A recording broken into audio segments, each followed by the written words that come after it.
Order filled.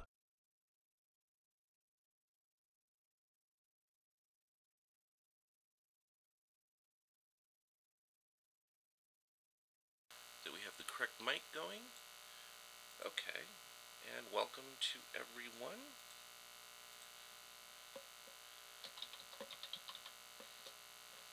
And what I think I need to do real quick will be to mention that we are now live on Stock Twits.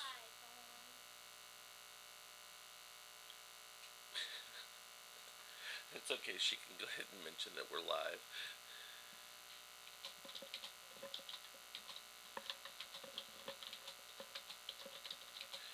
I'm just putting in here that we're about to cover some stocks.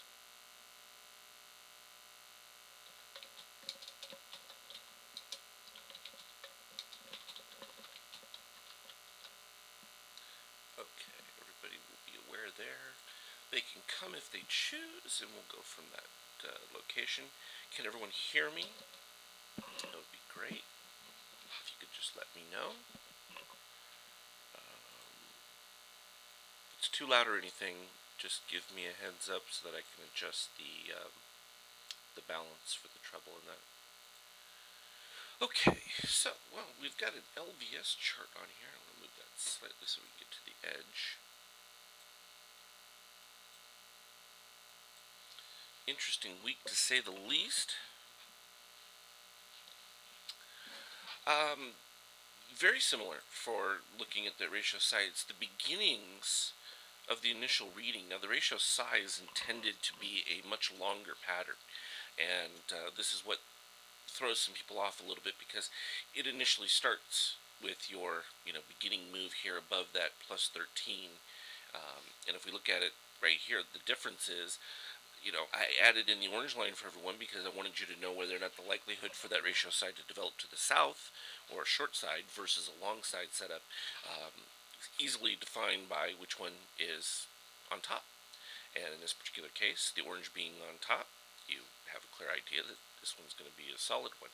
And you can see how this orange has maintained itself throughout this entire trend move for LVS. So it's even when we initially got sell signals for the setup, it got extremely overbought, and it was particularly interesting right here where we got additional positive extremes. And once we get these positive extremes, it's when I suggested people flip to the ABM here for trend following purposes. And prices stayed just above that overall signal, so still holding on. And you can see now you ended up with this general sell signal, but with the positive ERH, and that's why I say, okay, at that point you want to put in a stop, and you move from there, and it's just kind of floated across with this super powerful trend setup overall with the orange, and there's been no decline in this shakeout reading at all. Now we're starting to get the first inclinations of it right here as we form another positive extreme. This is what the market is doing as well. And I kind of talked about it briefly as we were heading closer to next week, that my guesstimation was that we had about a week left, and I was putting up the ES chart. In fact, I didn't switch to that one. That's the one I forgot to do. I was too busy listening to music and having a grand old time there.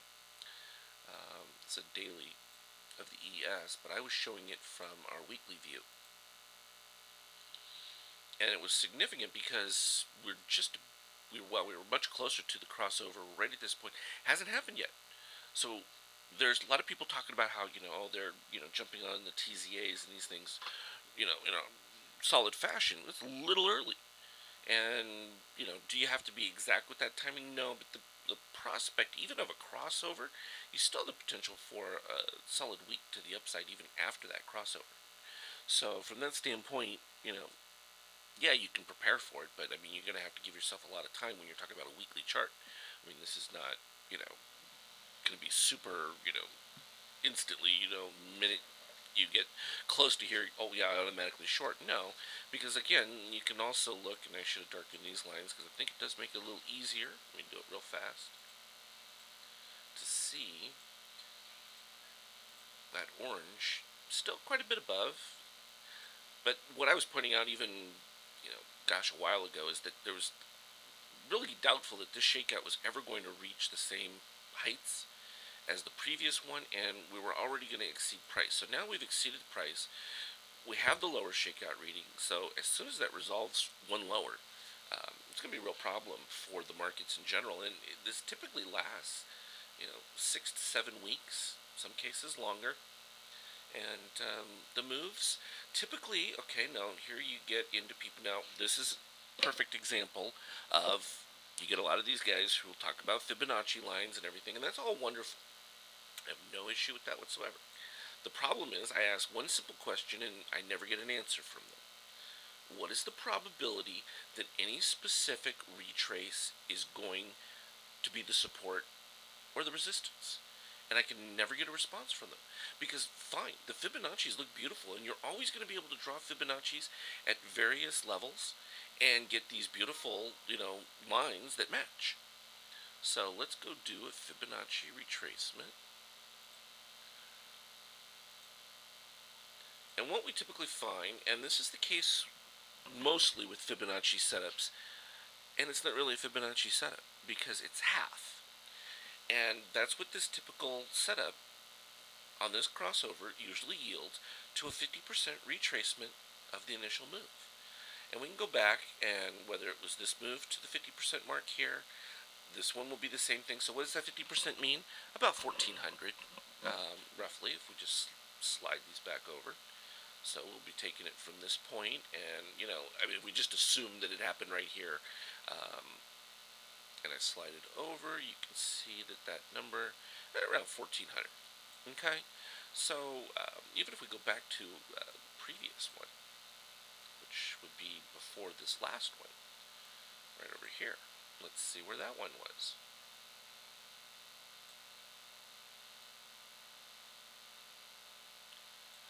There, and then voila, again 50%. So okay, that's a series right there on the weekly showing 50%, and that's not even a Fibonacci sequence setup really,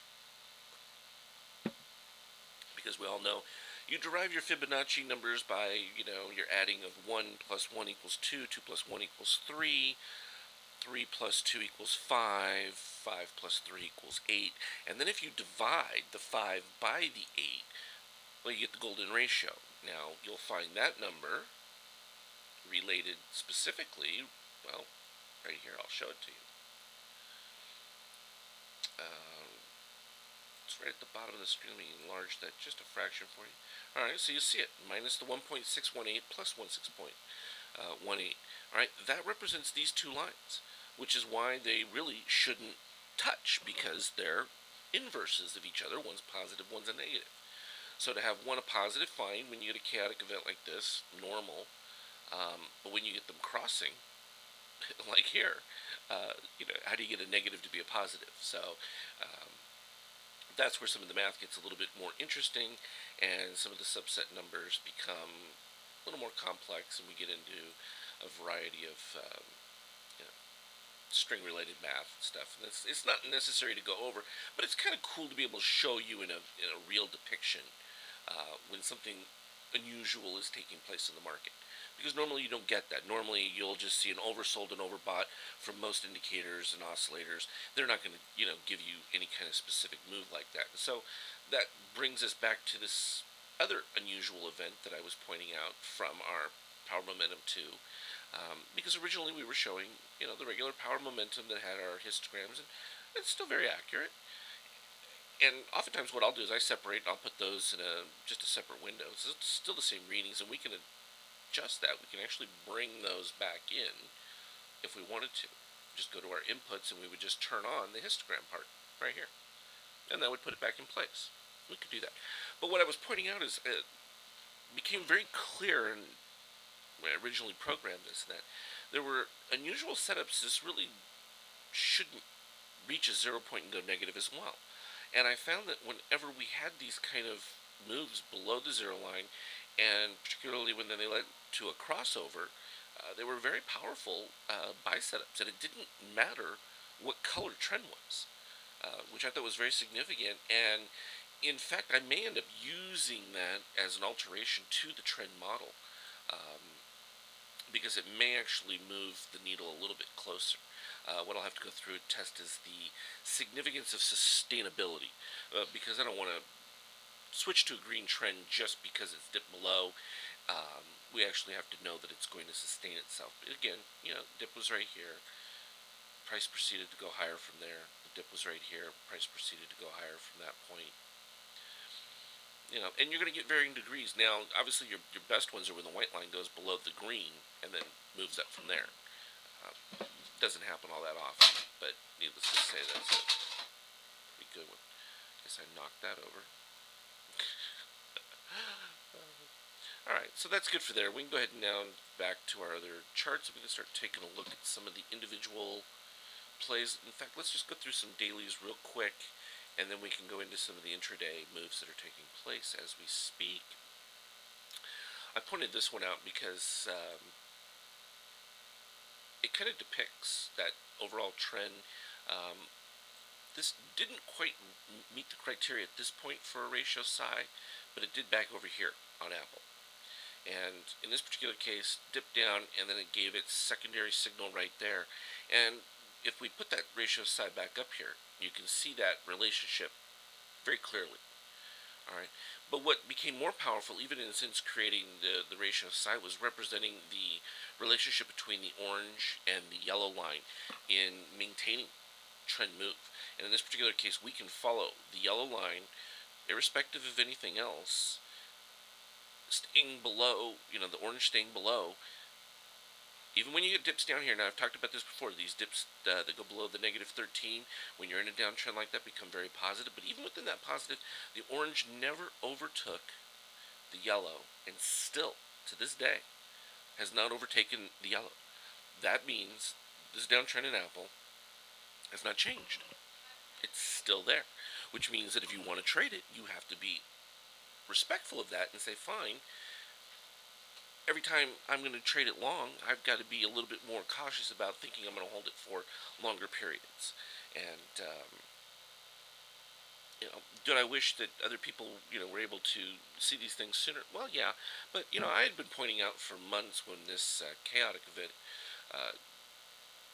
when we basically turned red trend way back in the day and then kept going down, and then we had this move up here that I called, and I told people at the 550, I think this was at the 650 thing, yeah, it was right around here, that we had a buy signal that came up, and then it got overbought. And actually I had to put this extreme histogram back on there. We can see, I missed it right there, yeah, right here, and it got overbought.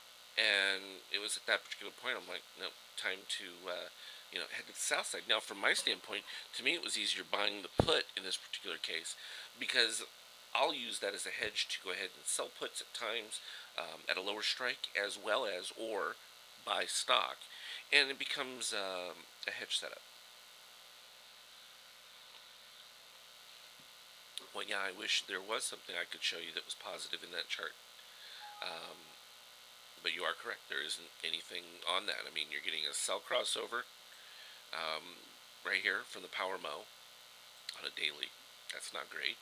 Now, the only positive I would point out is that we ended up with this dip below the zero, and we did get the positive move. It looks tiny in relation to the overall, move of Apple in general. And if I bring the chart up, we can get a little bit closer to it. Maybe that makes it a little bit easier to see. But you still, just because we have these, it doesn't mean we want to ignore things like the shakeout, because we're going to be able to see whether or not we have institutional guys coming back within this setup. We're also going to, like we did here, and they're going to do this over and over again. They're going to come back, they're going to test the low on higher positive extreme, or not positive extreme, just a higher extreme. And like it was here, they'll try it again within the same setup. They're not going to give up just because. And that's just how the cycle works. And it repeats itself over and over. And we talked about this. We knew that we would get a little bit of a pop. Hoping it was going to get up to that point, but we could see that we just couldn't get a move from any one of these orange histogram lines to get ourselves back up over there. And this was a very positive setup going into this one right here. Looked very good, and then boom, you had the over article.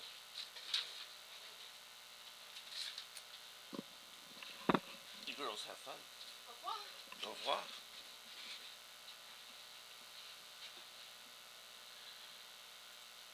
Oh, back to what I was saying. They were leaving. Um,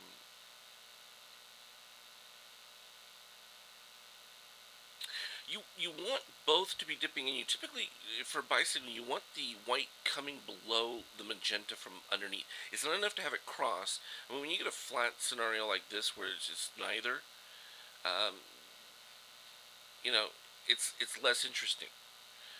What I wanted to see was a nice crossover of this white at this particular point. I mean, it was literally key. And this is that Friday I was gone, and the numbers from our Power Mo on the histogram went south as well. They were all positive. Everything was looking good. This was above, and then time I came back later that day on Friday, it had completely flipped, and that can happen. I mean, you'll get early signs, crossovers and that start within a day, and change.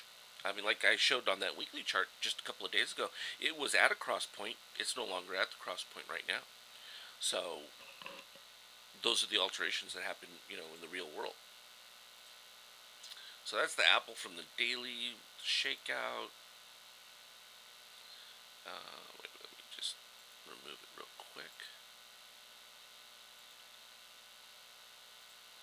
If I can get the right lines. There we go. And what did I want to look at? The up-down power would be a good choice, because again, we had very positives on the up-down power right here. We had the start of it happening on that Friday, and pretty much went the other direction, and then we saw it went extreme there. Now again, it's going extreme one more time, so there's still plenty of buyers who want to jump into this setup. Just not enough of them to overlift the supply of people wanting to get out, and that's kind of what we're seeing. I mean, it's still a significant short build up in there, and what I will typically look for is if we do get any sort of move that comes back up, if we can get a turnaround signal, um, you're not going to want to see the white move to a positive without the red moving, in unison. But you want to then see a differential. See here, the ratio was way too high. Shorts piled into this setup big time. 2 days, and that's all it took. DDD, sure, we can do that one as well. Alright, so it was good to go over those. Let's look at the Google from a daily standpoint. It had been caving all along. We had our dips below there. We started to get some improvement. I've been watching from a 7-8 minute because it looks attractive from a call standpoint for next week. And we're starting to get the earliest signs of, real exaggerated move. Minus 26, not the greatest thing to see on the shakeout, so clearly that's not wonderful. We definitely have clear downtrend all the way from back over here when it crossed over and the yellow took the lead. And the yellow has stayed above throughout this entire decline. Unfortunate. But nonetheless, clear, right in front of us. Did I get filled with my extra short? Yeah, I did. Okay. Forgot where the target is for those.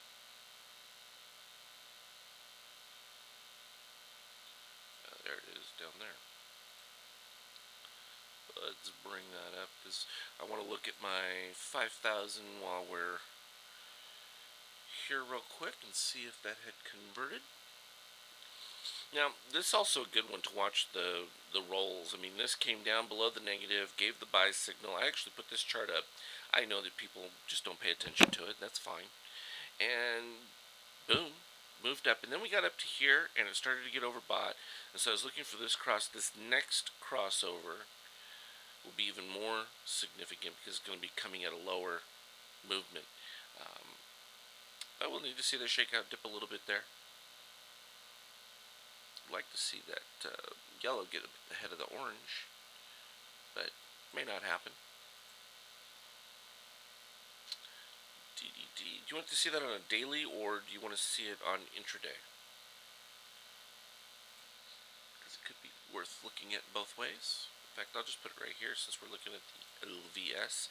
And a lot of those gaming ones, likewise, were also showing short signals, but just would not relent with their ERH. See that? Like, I mean, it just stays right up there, nice and green. But see, then I look for these breakdowns, and particularly if we're going to move off the highway, because then we know that we're likely to see a potential change of event. And then it's that first one coming back, and this is where I'll watch very closely on this pivot back up. Does my yellow take over the orange? And you'll see that a lot after you get the pivot down, that next move. And that's going to give you the clue as to who's got the edge on this. But it dipped back below, gave buy signal again. Move it along. What is it at? Plus 1.7 on the extreme histogram. So it's gone positive too. So you're seeing that a lot on almost like, well, gee, everything. The market, various stocks, they're all doing the exact same pop with the positive extreme. And there's no reason for it too, because you had easing of overbought, and now you got this, which is showing overbought. And it's kind of weird because you had a day where you were up, and now it's a day that's sort of flat, and now you're seeing all these positive extremes, and they're happening a lot of different places. So to me, that sort of like gives you an indication that people are starting to sell into them. That's what it indicates. That's going nowhere fast. I went ahead and took advantage of that $4.99 on the Apple there for a little upside. We'll see how close they are to bring it to the 500. Should be interesting. Let's go ahead and run through a couple others. So that was the Google Daily, very far down on the extreme, minus 72. Getting very low on our power momentum basic, not quite to the extreme. Fortunately, I would expect this to be lower 4 days from now if we do get a pop. So it's going to be kind of one of those interesting ones where I might be able to trade the calls in between and then move to, I don't have the power mode 2 on here. I'll have to put that on a different chart and see what that one looks like for Google. There's GS. Look at that, just crazy extreme on there, and it has not given up. All the way back to right here was the last time yellow had a slight, and we had just flipped from the red trend to green trend, where we expect our two little dip days, which no surprise with any of that, and it's taken off now. If we put our ABM, which is just our advanced baseline modifier, allows us to follow trend for the most part. Never has dipped below for a close, even on the fast line, so it's just continuing. You're getting way up there now. And see here, when it gets to like this is where the yellow becomes important, because now you've had so many of these little dances up and down. No chaotic events whatsoever. I mean, that's just flat line. The last one right over here, and what a coincidence, right before it was ready to make its move to the upside. And in this particular case, I'm going to be looking for any decay. I mean, you'll get the bounces up and down, and every time you get a yellow line above that moves back below the sign, it's actually a buy signal.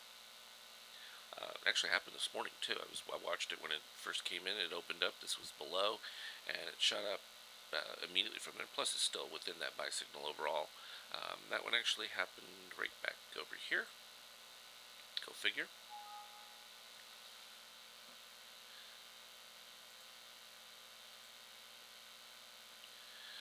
CMG was a good point because this was what we were talking about from our power mode 2. Why do I not have power mode 2 on here? I don't know. Let's just go ahead and put it in. Why not? We'll leave the regular power mode on there. Can't hurt. This shows how it gets put on. We just go over to it, and these, we want to just thicken the lines up a little bit. And because we're putting this on there, we don't need the histogram, so we just go false, like so. Scaling, no axis because we need it to float, and I typically will put it on number 7. Then I scroll down below, select OK, and there it is. So if we go ahead and lose our shakeout real quick, we can see that we dipped down to an extreme low, popped up, and this is where that ratio can get extreme. We almost went negative with the cyan, which unusual, but that kind of is reflected here in this extraordinary dip below the zero, and then the immediate push up. I didn't darken all the lines. Shame on me.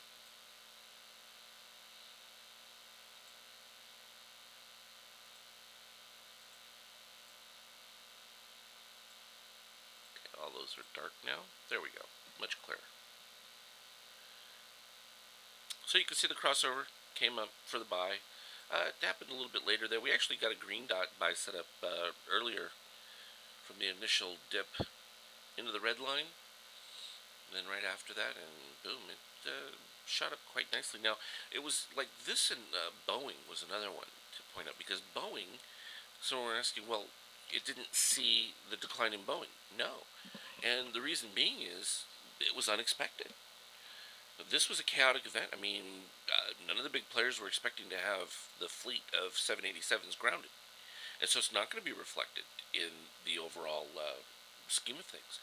However, the oversold certainly was reflected when we dipped down below here, and got bought up fairly decent so far in there. Now you'd be looking for a pretty decent discount off this bar right here with the orange dot, but nonetheless, a little bit of a buy setup there.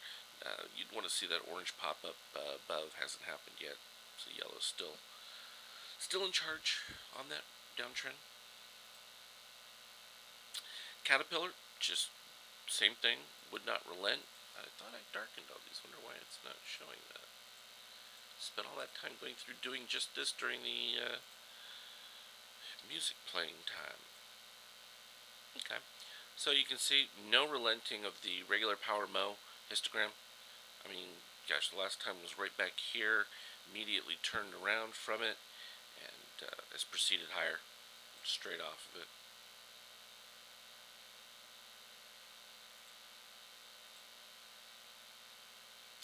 Here's this STX. Again, look at that beautiful orange trend setup, no deviation. Closest was right here, but even when you broke down below, and then we can get into the specifics of this later when I do my tutorial on, some of these that give you a little bit more of an advanced view.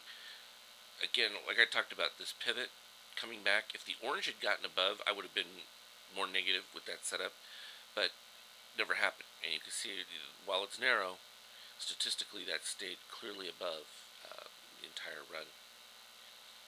So it's worth noting, and I recommend when you're looking at a particular chart that you want to trade, that you just take a moment to scroll back through and look at some of these unique events where you've gone outside the highway. You know, in the normal highway, I talk about that magenta being the top of the one lane, bottom of the other lane, with your center divider being the red, and you're looking for these outlier moves and what your relationships are at that particular point.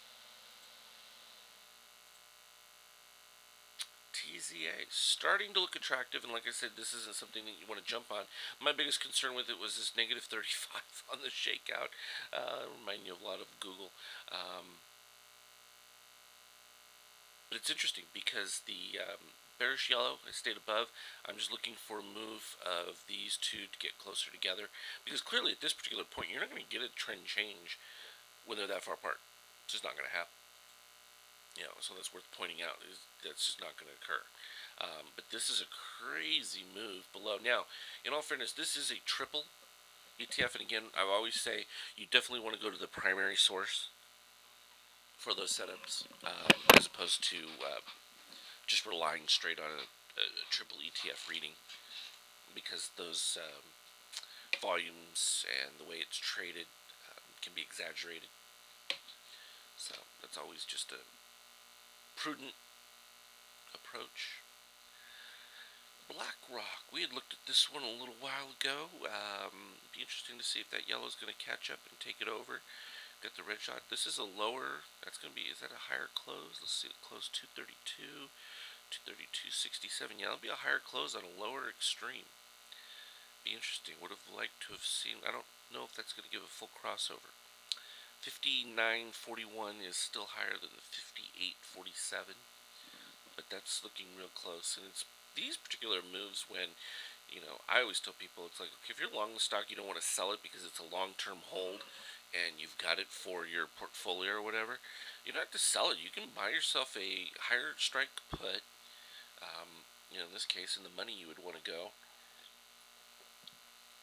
in a longer time frame, and then you can use your options to trade in between to pay for your put. That way, you don't have to actually sell the stock. But you have to talk to your accountant, go over those kind of details.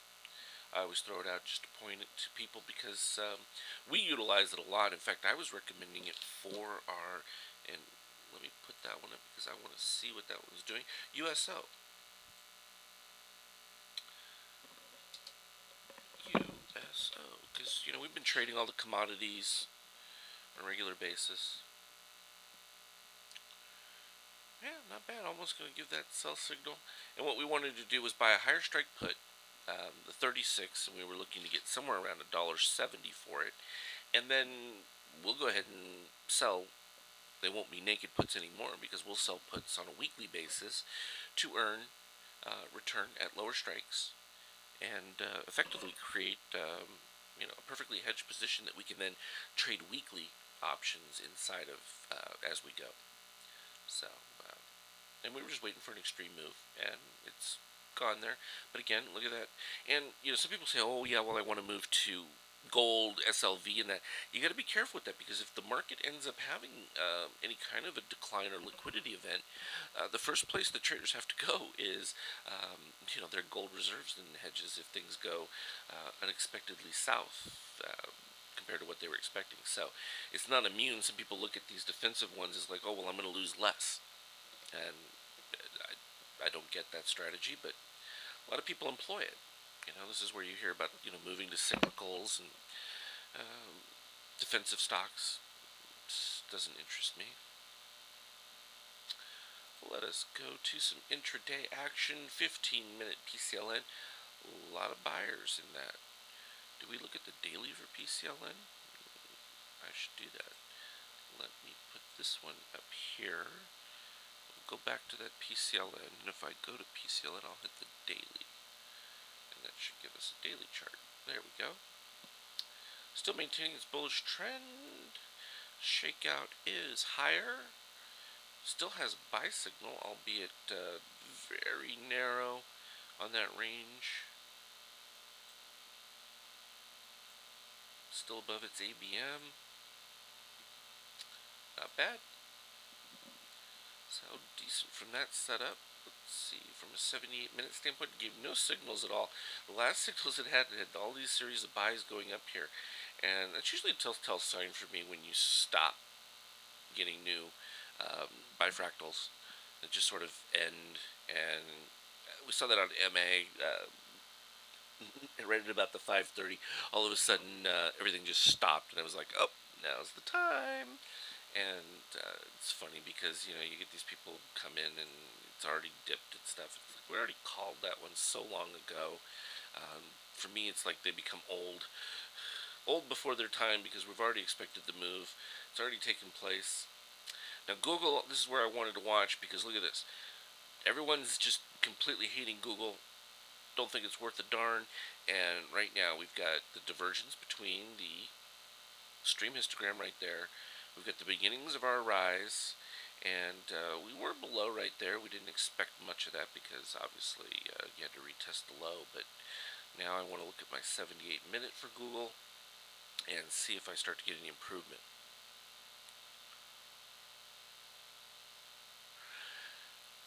We can get into the complexities. What I'm going to be doing for those with indicators, again, it goes back to that highway. When I'm referring back to the ERH, which is the question. What does the cyan have to do with it? Originally, I used to give just the ratio histogram with the yellow and the blue, and the idea being is that when you had the crossover to the upside and you then moved back below, this was a bullish setup right here when the yellow would do this. Now, it was an added benefit to be able to add the orange line to give you a concept of what the general trend had been through the stock and what its general condition was. In this particular case, you can see the general condition is ugly from a 15-minute standpoint, and it has been ugly for since the trend turned red originally. And a lot of times people will say to me, it gets complicated with some of these things, and I say, well, you can make it simplified by just utilizing the overall trend model, which, from this 15-minute standpoint, turned red, hasn't changed. Now, you'll be able to get early buy signals, and what I recommend is when you're in this kind of red trend and you're short the setup and you start to see some of your bifractals, I typically tell people, okay, at that point, you put your stop right at those bifractals, and you can then follow it down. If you get stopped out, well, then obviously, the momentum changed. But if you've got the indicators, it's a little easier to tell that, well, no, the orange never shot back above, and so when you get little swift moves up, you don't get panicked. It just becomes effective in staying with an overall trend, because sometimes you'll get a divergence in your shakeout. You'll think, okay, maybe this is the one that's about to turn, and then it continues to roll back down. And so this can become helpful in looking at those shakeout readings overall. Oops, wasn't supposed to do that. I moved them into the same chart window. No big deal, we just move them back out. There we go. So from a 78-minute standpoint, it hasn't quite improved yet for Google. But I get people asking me, well, can I trade signals like that with shorter term, options? Absolutely. I'll trade options all the time from short time frame chart. There's no issue doing it, because typically what I want to do is, like, I'll look for my reversal points, and that 15-minute chart of Google is a prime example. You look for these testing of lows on the higher extremes, and that's when you want to start buying your calls into the decline, which a lot of people won't do, because that's the hardest point to do it, because they're falling through the floor, and you're not likely to catch the exact bottom of it, so you're going to see some continuation. It's where you just have to rely on, have you done it correctly? I mean, the Apple setup was just like that. Everything was correct about it. It just, changed midway through. There's just nothing you can do about that, but you have to sell. And this is no different than when I gave my sell signal on Apple at the 508. It was not a popular one. People thought, what's he talking about? Why does he want to get out at 508? And we saw the chaotic event. We detailed it. We went over it all together. And we talked about its resolution, typically, in this case, resolves to the downside. And, Michael, you guys are all on there. We all talked about this. There was no surprise with that. And, we even talked about the potential that if it had a little bit of a pop, it was just an opportunity to short again to set up. And, we went and scrolled back and looked at several of them. This one had a tiny little pop before it completely caved. Now, magnitude. I have not done a full study on amplitude in that, because, again, this is something that I've been working on. I had not initially planned on, putting it out there. But the fact that people have responded so well to it, it's like, why not let you see it? And particularly members who have the indicators, let you go ahead and play with it, because it's very cool. And I'm hoping by the weekend I'll have actual strategy relationships between these. And I've been adding back into some of the dots, this Power Mo setup. So it's going to radically change the dots, and when the dots appear as well. Nobody's going to notice that. They're just going to notice that maybe we'll pick up, guessing probably somewhere around 4.5%. So that will move dots into the 80+% category, which will be very effective. It'll also eliminate some of the false positives, or even false short setups. They're not even false as much as they will show up a little early, and unless you have, like, the extreme histogram to see, when it actually flips over, it can tend to get you in a little bit too soon. Where are we at with that short? It's just going nowhere, isn't it? I'm just going to put that right there for now. Let's look at our 5,000 tick and see what that's doing. Alright, it's got my sell signal. The problem is that orange is still hanging out above there. So I'm going to be willing to take a little bit smaller, because I have that resistance that I'm not getting compliance. If I have my yellow above, I would not be concerned about this whatsoever. So then I go to my 10,000 and say, okay, there's a 50,000. Is that giving me any benefit? No, not at all. It's a little too early with that. It's too much of a time. 10,000, yeah, it's a little bit better. A little bit better on the 10,000 with the yellow above. But we're just now getting the sell signal in the middle of this bar, and we're only, well, we're 8,000 ticks into a 10,000 bar. So that was ready to close. Yeah, I would definitely want to put together some strategies on the chaotic events because it's going to be an interesting one, and I also want to make it so that it will be user adjustable in having that. I mean, literally, gosh, I think it was maybe a month ago that I finally was able to convert the formulas to actually have them depict like this.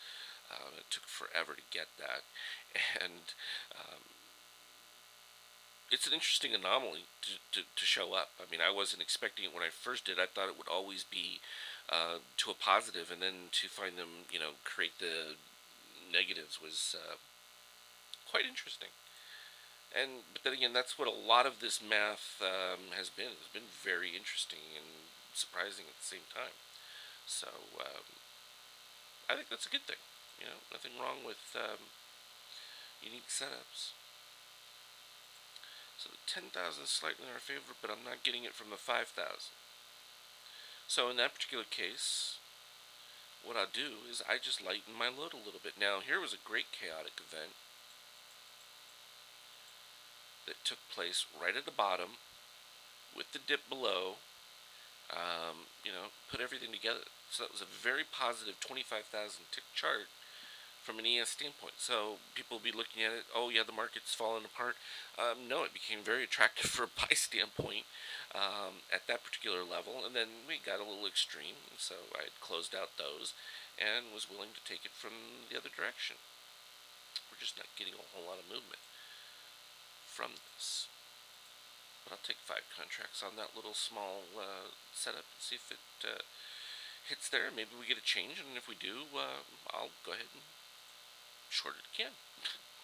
No compunction against doing that whatsoever. Alright, so here's a second roll on Apple. Now this is going to make for this move to be quite dramatic, actually.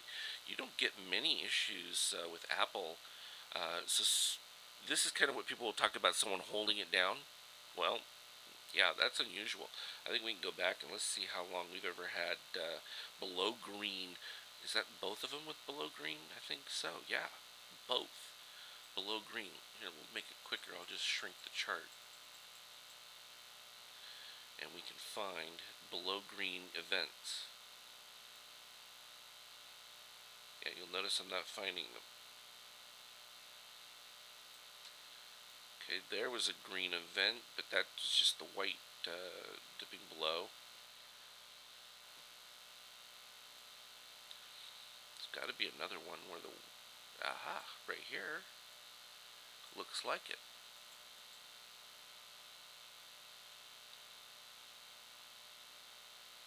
There it was, right there.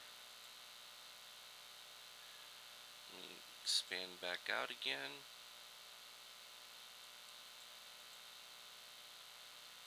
Alright, so here was the last time it went. I'm looking at the date because I want to see, was it an option expiration? No, it wasn't an end of, well, it was an end of month event, but not an option expiration. So you can see came down. Now it crossed over, was right about here, continued down a little bit more, and then worked its way. So you can see that it can still take more than a day to resolve.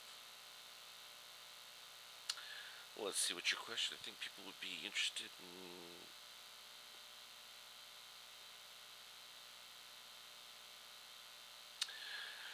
Yeah, because I do go through, and there are certain charts when, that's why I do the weekend review setup too, and want to go over some of the dailies, because they are good opportunities to point out, very specific setups that you expect to happen. This actually looks decent for Apple from a long side setup going into next week. Now, Does that mean that if you get an up move, you need to take it? Probably does, because when we look at the daily chart, it hasn't changed.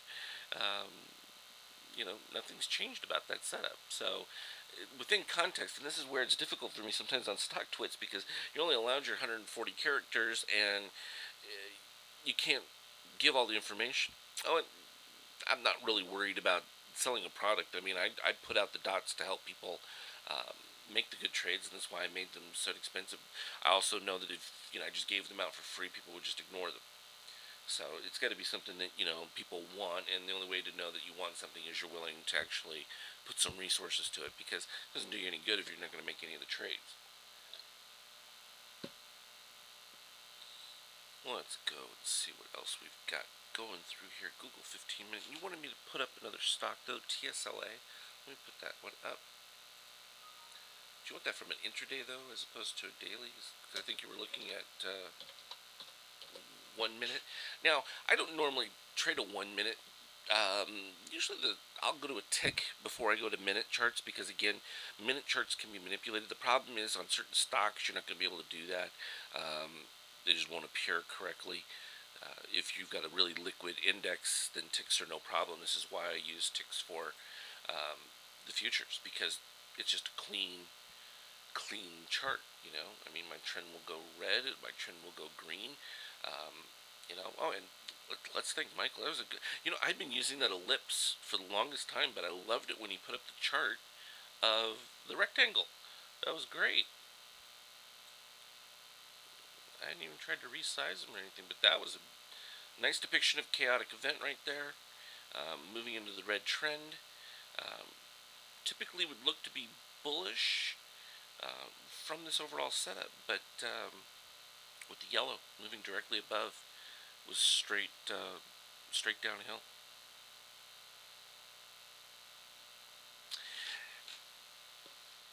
Yeah, and this is where I do try to include for, and I think the next series that I'm going to do for YouTube, and that will be, okay, you've got the indicators, you've seen them, where do you want to take it from there? Where's your next step? I try to tell people to take it slow, and invariably I know that as soon as people get these, they're going to want to know everything all at once. And I always say, the best thing is start with your trend, get comfortable with seeing how that trend changes, what the chart looks like, and particularly the trend in relation to the extreme histogram. And you begin to see oversold, overbought. Was I on the wrong chart again? TSLA.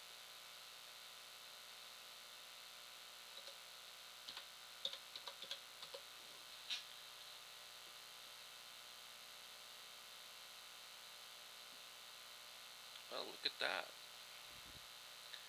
Nice pivot down into oversold.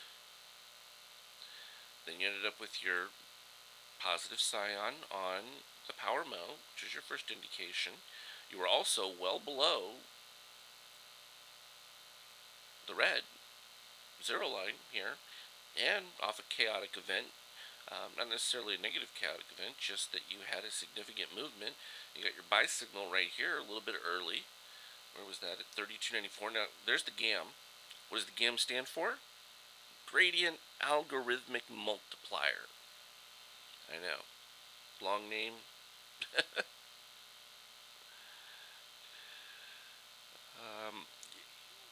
What I recommend when you're looking at these chaotic events, if you have the charts you're looking at, you would need to go back and look in this particular case how this particular stock responds specifically to those chaotic events until I can create for you a strategy setup.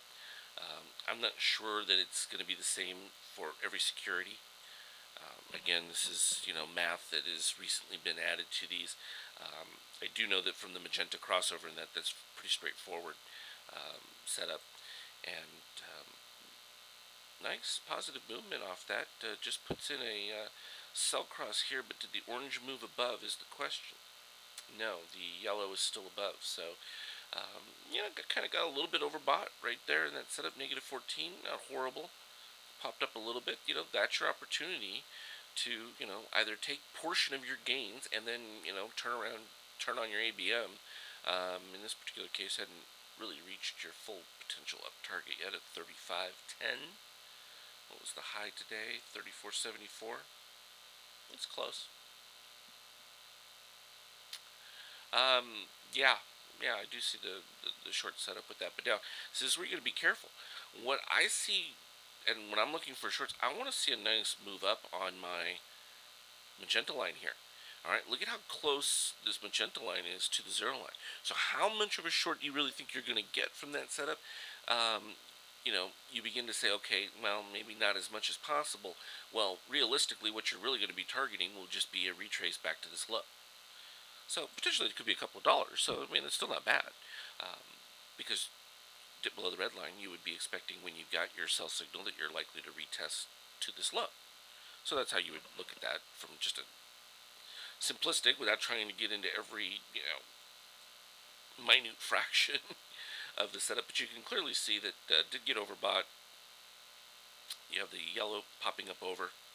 So it clearly depicts in those situations, and you can kind of see it um, clearly from that standpoint. And I think what's good is, that you go through charts. I think it's important for you to put them up on StockTwits with your view of the analysis. And while that may seem daunting, let me tell you what it does for you. It will reinforce that you've looked at the chart carefully, because you're not going to want to put something up there that isn't going to work out exactly as you hope. And it helps focus your thinking. So I see it as a positive doing that.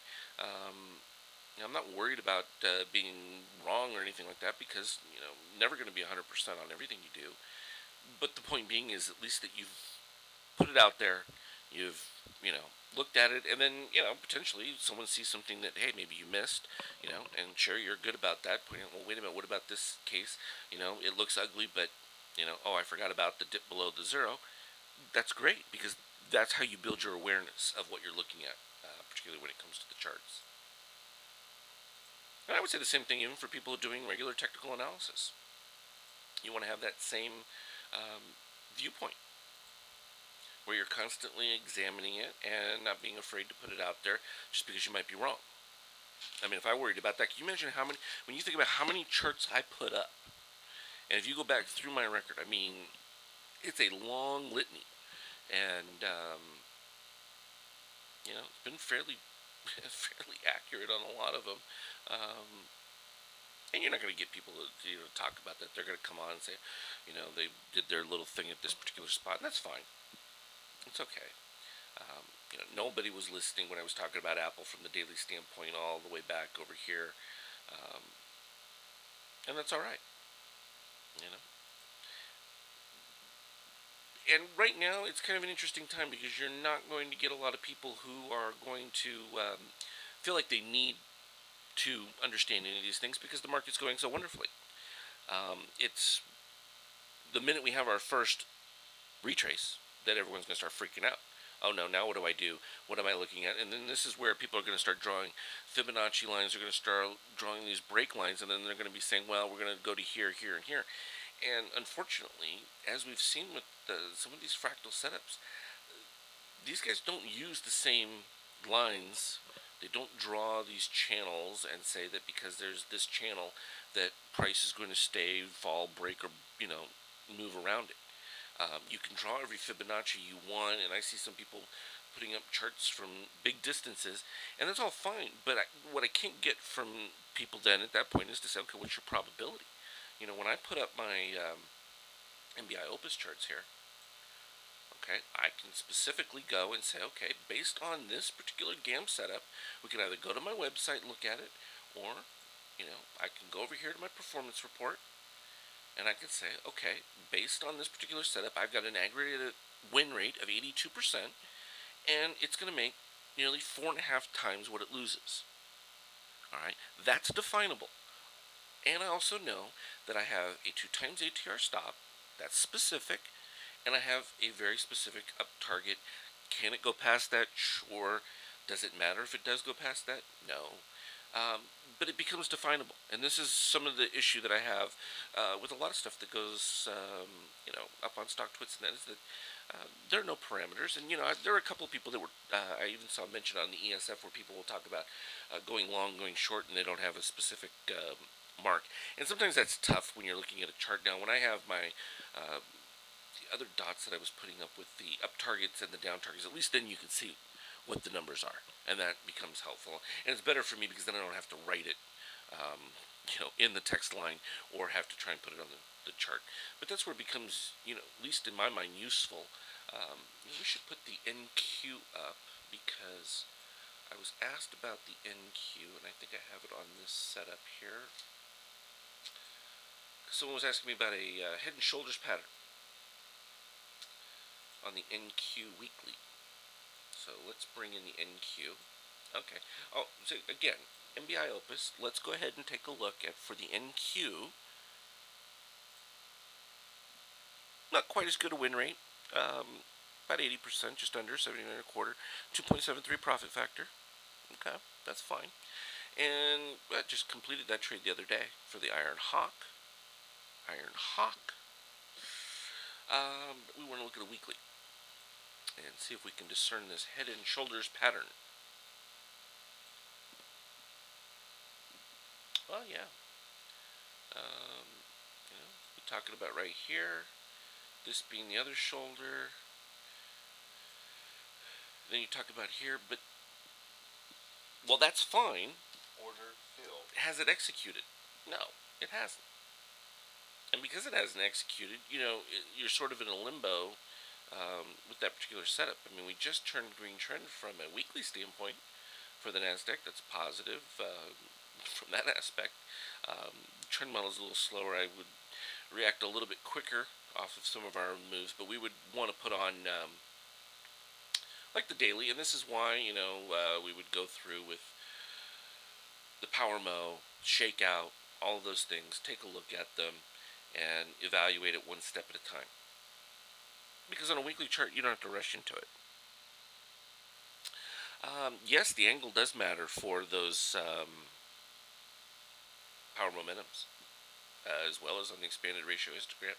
I can get into the math on that, but that will probably be easier if I leave it to the website, and we could put a calculation with that from that overall setup. And let me see if I have that web page, because I just completed a general setup.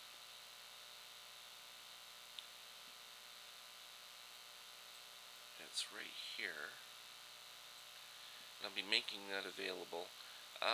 Basically goes through, details each of the indicators, what you can do with them, their action. So it goes right here. You have your name, the type it appears as, description, each of the individual actions that appear, and it goes through, talks about all of them. Let me see, I can expand this. You can see the whole thing. So that's what that will do, and you just go to page after page of them. And I'm going to make that resource available for everyone so that you'll be able to go through and review those and actually be able to print that out, which would be a nice little added bonus to be able to do that.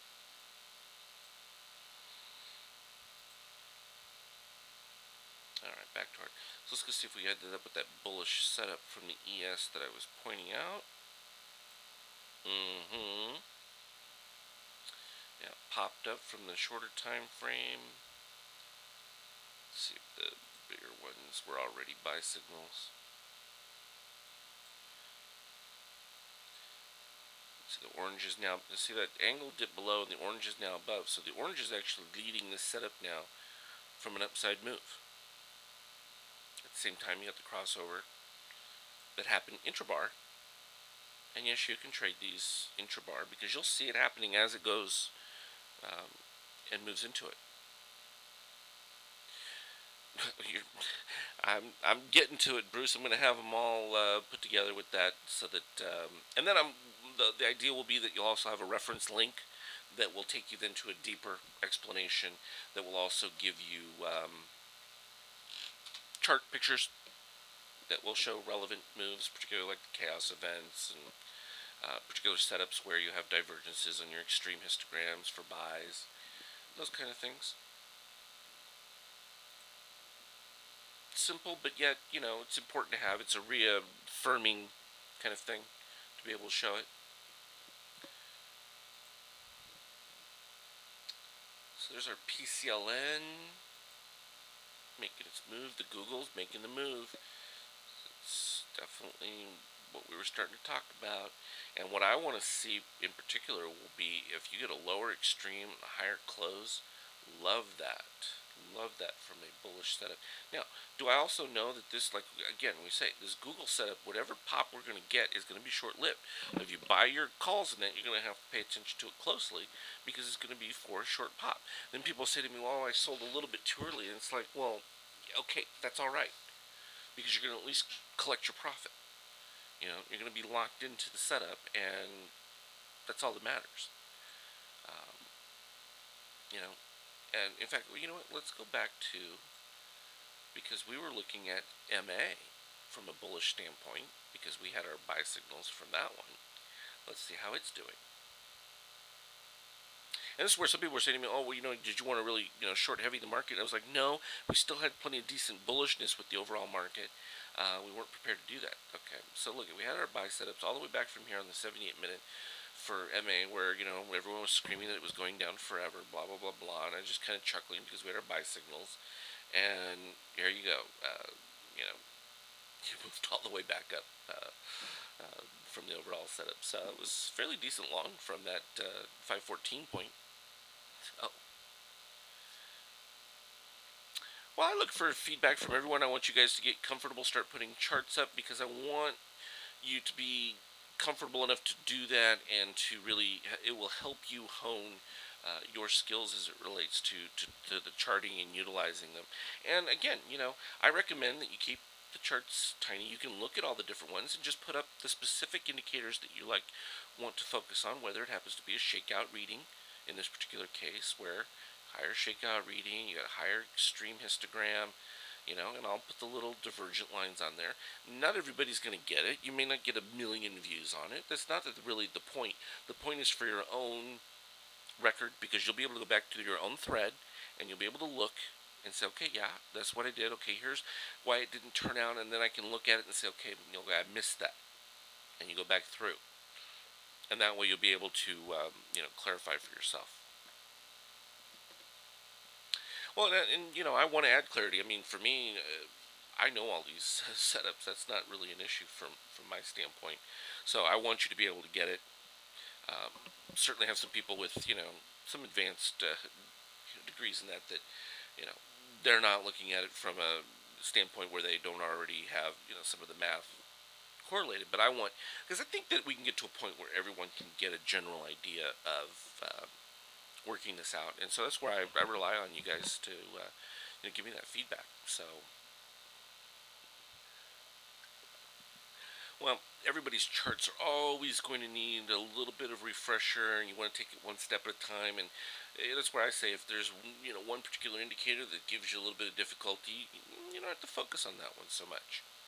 You can come back to it after you've looked at other ones, and then look at that particular indicator and say, okay, am I getting a feel for its proper direction now or not? Well, let's see how close they're getting to the Apple at the 500 mark. Yeah, they've been doing a slow job at it. They're getting there. Almost. Where they got to go right to there. So we'll see if they can lift it a little more, and that will give them an actual perfect neutral setup within the overall configuration. But looking at it from a next week, if we just want to take a look at some of the key setups, let's run through some of our intraday PCLN 15-minute. Let's start with an Apple 15. Okay, so we came down again right here. little overbought, retraced. The bifractal guys showed up at that particular point. We had moved below the red line here. Pop-up couldn't hold much there, but then it did a secondary one, so then we would want to turn to our 78-minute. Do we have any improvement? Not yet, but that's okay because, you're going to end flat here. The key in this particular case will be to plan towards next week, and from that standpoint, you look like you got the potential pop capability. There's no question about that one. Um, this is very attractive, but it may take a couple of days. So when you're looking at a depressed call setup, that's the time to be getting active about it. That's why we were looking at, the dip as everything was dipping right in here, particularly in these spots. That's when you want to start acquiring those little ones, and you just don't expect a massive move all at once.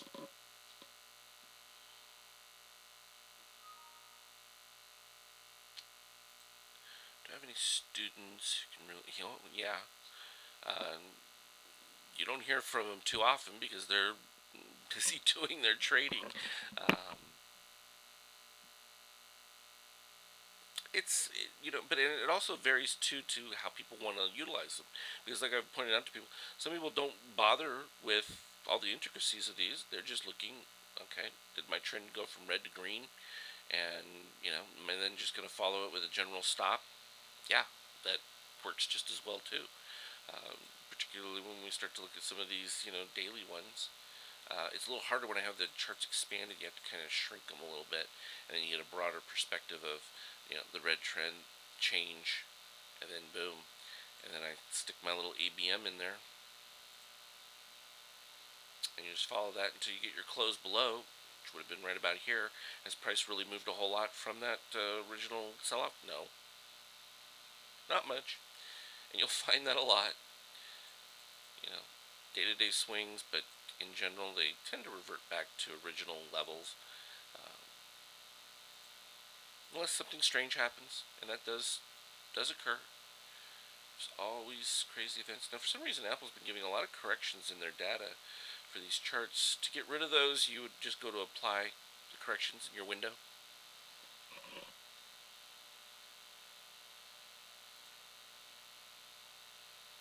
Were there any other stocks? Oh, Baidu. Sure, let's put Baidu up. Go back to our MA chart. And we can just, we should do Amazon too. I'll just go down the list here. Amazon still maintains the bullish setup there. A little overbought with that. Give a buy signal from the power mo within that setup. Go figure that. So that's interesting. Netflix.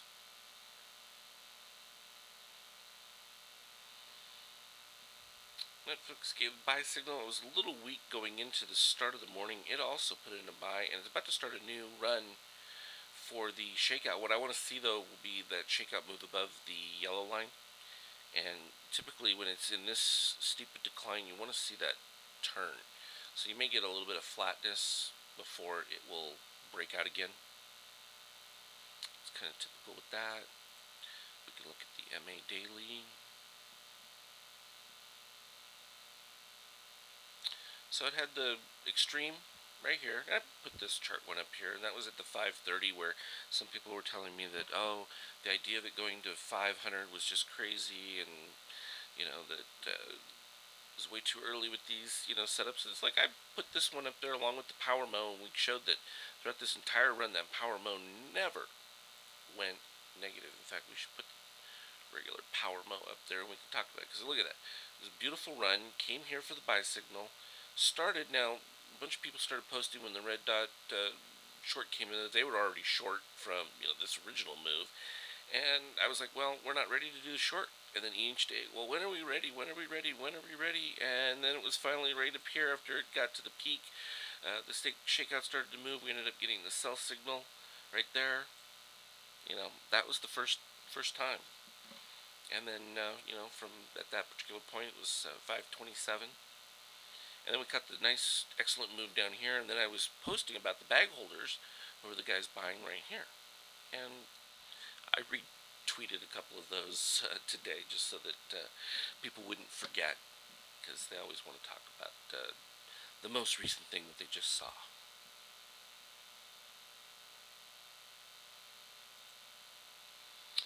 When shakeout moving now, getting positive extreme. So my attention gets peaked when I'm this far into a green trend, get positive extreme. Then I turn to my expanded ratio histogram. It's still positive from that standpoint, but now we're getting off the highway here. We're dipping down into this move, so this next pivot back up is going to be critical, because what if it goes back above the orange? That's going to be a much more negative setup overall, and that would quickly then pivot down and give you a sell signal at a much further distance away from that zero line. Just like this angle went right here, your best ones are when they flatten out with the magenta and start down. And if you start paying attention to that, you'll see it.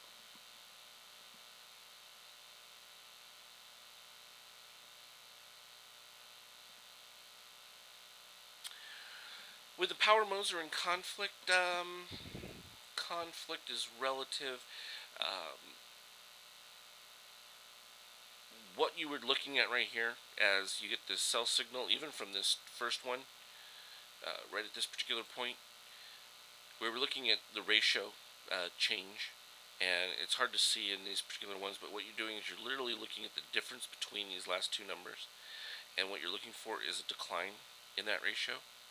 And so started to get it a little bit right there, turned back around, and then boom. But any of these points from on win at the mid 120, you started to see it fading. Overall, it just, you couldn't get any cooperation whatsoever from your trend setup here within the oops, that orange staying so strong above. So sometimes when you can drag those into the different areas, and when you do it, it goes and they end up on top of each other. um, so there you have it, looking at individual setups one after another. And clean setup at that point. And what I tell people at that area is, alright, sell a good chunk of it, and then follow with the ABM. And it was right here when we first got this first sell signal, I said, okay, you want to start watching the ABM. And then we got a secondary one, okay? Still have the ABM, still following it, and it still hasn't hit the ABM. In fact, now, today, the ABM will slide right to there. It's at 120, 198. If I get rid of the ellipse, we can see it on the sideline. There we go. No.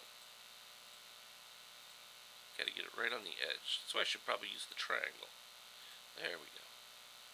Alright, so if I move it there, you can see the power mode coming across. I mean the ABM for the stop. Right over like that. Let's go to GS Daily.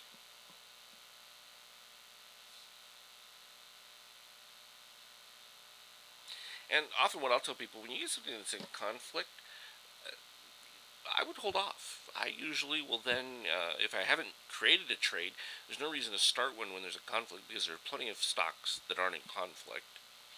That's the easiest one, number one. And then two, you move into,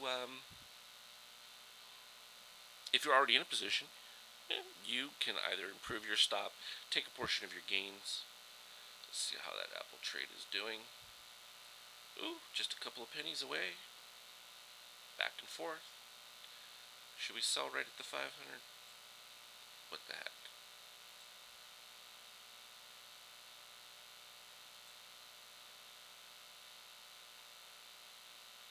Uh-oh.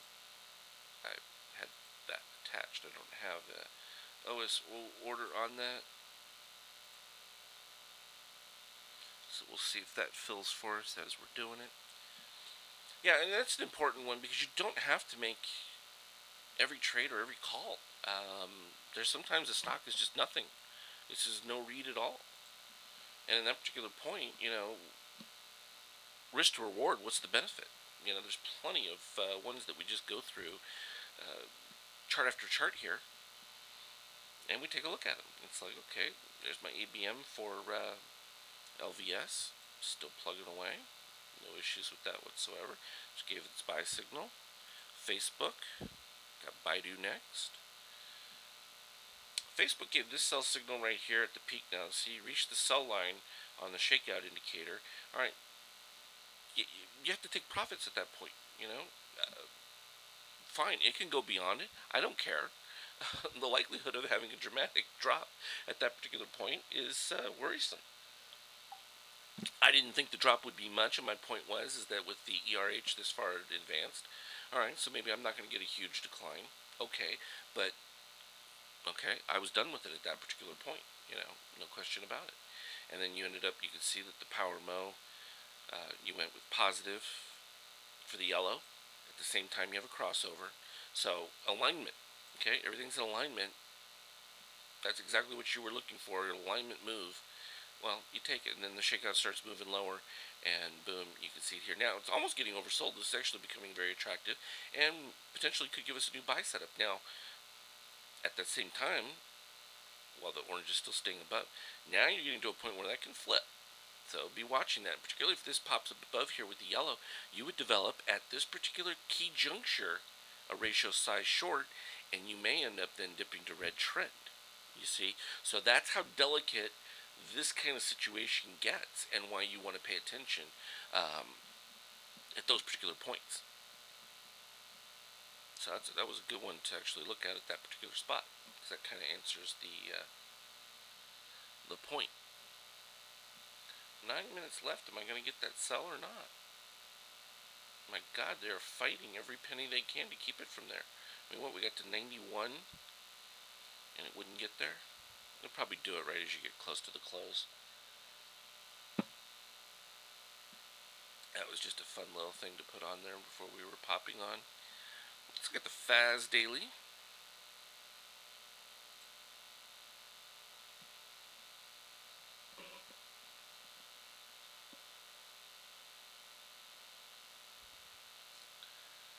Alright, so look at that, staying flatlining up there.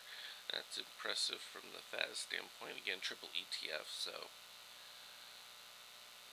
a little more cautious about it. Got just too much going on here with the secondary power mo.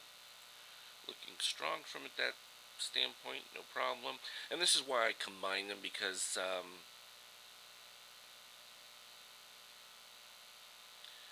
yeah, you can look at the shakeout and you can make buys and sells straight off the shakeout. You don't even have to use anything else either.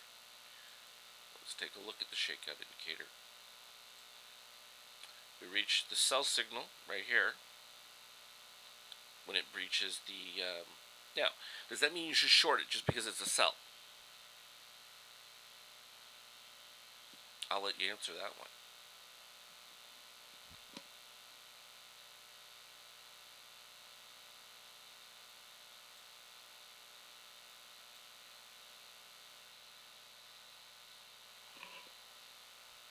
And the point being is that we have these specific notes convergent in the sense that you're making a higher shakeout with a higher high. Fine, we like that. Everybody's good with that one. But once you've reached this peak, you're not going to get much past here. It just isn't going to happen. And you just begin to look for your first move below, and particularly when it goes right below that yellow line, it's fine. Now, you can trade across like this, no big deal. But now what's going to happen here, you're going to end up with another one. Yeah, exactly. The correct answer was no. Because just because it reached the sell, that's the point where you would take your profits. Because you're probably going to capture an up move on a peak, and there's no reason not to take the gains at that particular point, because this point too, you were also positive extreme. That differential is +5. Yes, I'm still in a green trend. Fine, it's okay. Yeah, my ABM is down there, but now I want to use the ABM for what's left. Okay. And in this particular case, now that you've reached the red and the yellow combined, you're probably getting to that crossover. Now, are we oversold or overbought? No, you're neither in this particular case with FAS. That's pretty neutral right there, -15. But you could go quickly to a new high and then be overdone. It's possible. Not quite there yet, but is this point where I want to be adding into the setup? No. No. Trend's fine. I'll stay with a long setup that I've got. Well, Apple finally did it. There you go. That was a long dollar, let me tell you. That thing didn't move at all for the longest time. Oops, I didn't want to get rid of that one. Let's put that back up there. Because it was good to show that the shakeout, and if I squeeze it down, you'll be able to see it. Because again, this is where I talk about, when you get into these super negatives, and we ended up with, price a little bit higher, but down in a much higher shakeout, ready to go positive. That's an attractive setup right down there. And this is most of the time where people are, a little bit more terrified. And I just don't get that terror at those points, because you can see that there are other people backing you up in the form of buyers, because you're seeing them from your shakeout in that setup. WLT. We sold puts on WLT for this week, and it did just beautifully from that overall setup. No complaint whatsoever on that. The CLF one is going to be a bummer, because we wanted to be just under 37 to get put the shares, and not going to happen. We'll still get the $1.15 for the week's trade, but I was kind of hoping we would get the shares right around that 37, and we would only have a 35 cost basis, turn around and sell some calls. Well, actually, we weren't going to even sell calls because it was right in the middle of the buy signal. eBay puts in a buy signal. We got to put back our power mode 2 on there.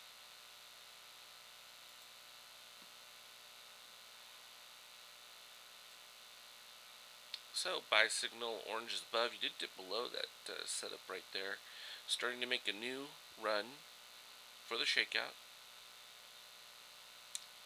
I don't give that a huge... Now, see, I would not be straight up, and I should, but I was not interested in buying this orange dot setup, simply because I had positive extreme, and I know with a positive extreme, I'm looking for at least the low of the retrace. So while you can get, super exaggerated move with the market generally looking flat to nothing,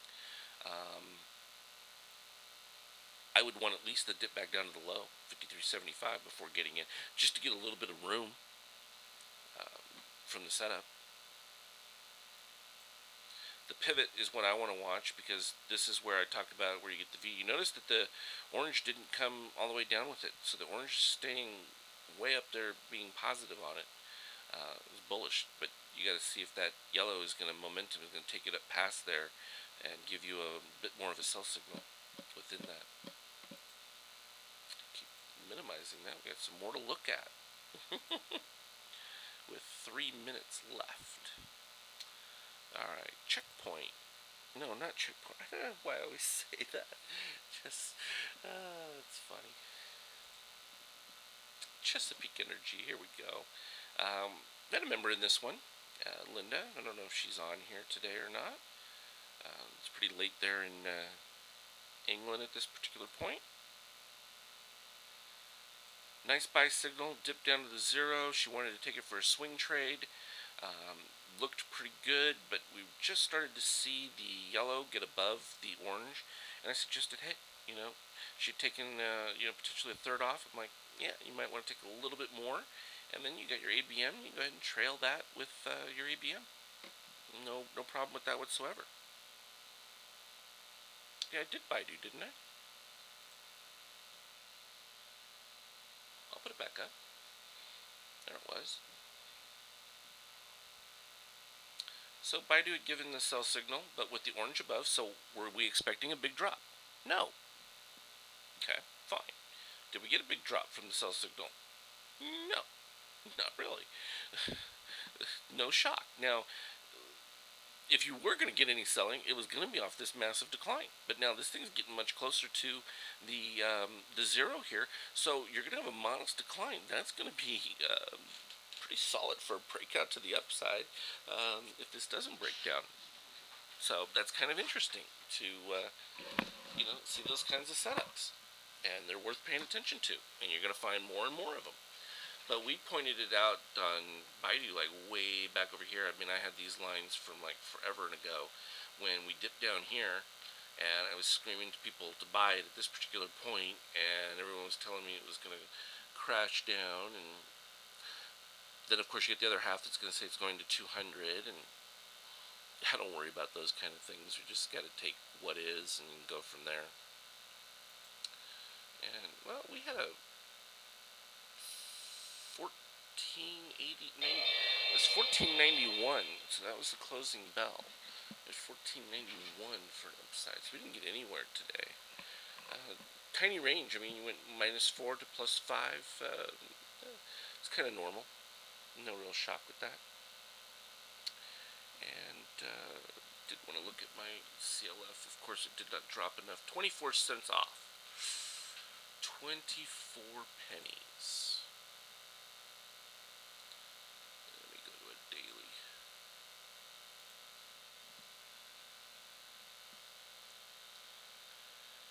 Yeah. So we ended up with orange dot buys. We had dipped down, came into a very bullish setup here in green trend, dipping below the -50. It was the same thing we were looking at WLT and X as well. We had both those setups, and then turn around. So nice. And again, here's your dip below the red line. So the move didn't have to be necessarily dramatic per se, but came down, got to the green, turned around. I actually had us, even though we were still in this straight decline, I had us jumping on, selling the puts for the overall setup. And it was decent premium. I mean, we made a $1.15. Didn't own the stock, didn't use up any capital to own the stock, and I call that easy. Other people call it crazy, whatever. I don't know why selling a put in some people's minds is crazy when they're willing to buy a stock at 38, 39. Selling a put at 37 and getting money for it is, in my mind, buying at a discount, a double discount actually. But it's interesting. Brokerages don't see it that way either because of they make it very hard for people to sell naked puts and stuff when it's. I mean, if you go into margin on the setup and that, yeah, I don't recommend that. I mean, I always say we're selling a put on shares we want to own. Okay, so we're actually, it's no different than if we bought the shares. So big difference there from that concept than just people who want to speculate. Oh well, I can get $1 plus for CLF, so let me sell 20,000 puts and what if I get the shares, then I'm in trouble. Well, yeah, we're not recommending doing anything close to that, so not really a factor from our thinking. But there are people that do that. I know it's amazing, but they do that. So Apple right at the 500 strike still doesn't change its trend, and that is a crossover. Now, just because this crossover is in the upside, does that mean it's going to fall immediately? You might need to get another day for that to move to the sideways.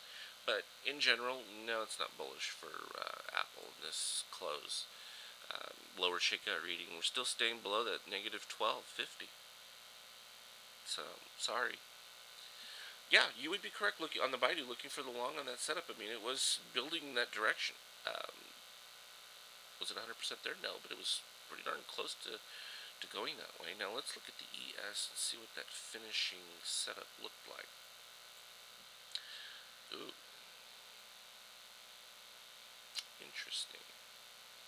See, to me, it makes me... they talk about candlestick charting and that when it comes to three mountains and things like that. Similar kind of setup here, and you'll notice they're getting lower and lower. Now, the lower and lower brings you to here. It brings you to an oversold situation, which is interesting when you're talking about price being at 14.79. So, but look at that. Very close to having a change with the yellow moving to the upside. Of course, it happened over here too. The yellow got the upside. We didn't get much of a decline, and I was counting on this decline because I wanted a little bit more for us to get into a strong ES trade that popped up before we could do that from that setup. But from the MBI Opus standpoint, that was perfect, no issue whatsoever. So that's not super bullish from an ES standpoint. Boom, boom. Every time we get those. Well, we'll probably be looking to short the market here coming up early next week. So, Hope that was good for everyone. I will have this up on YouTube a little bit later. You all have a great weekend, and take care.